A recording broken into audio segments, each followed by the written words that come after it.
మనుషులు అర్థం చేసుకునేందుకు ఇది మామూలు ప్రేమ కాదు.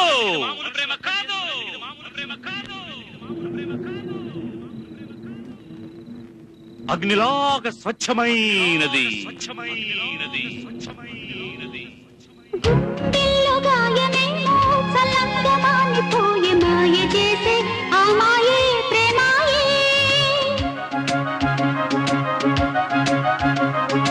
ఎంత గాయమైన గాని నామేనికేమి కాదు. పువ్వు సోకి నీ సోకు కందేనే వెలికి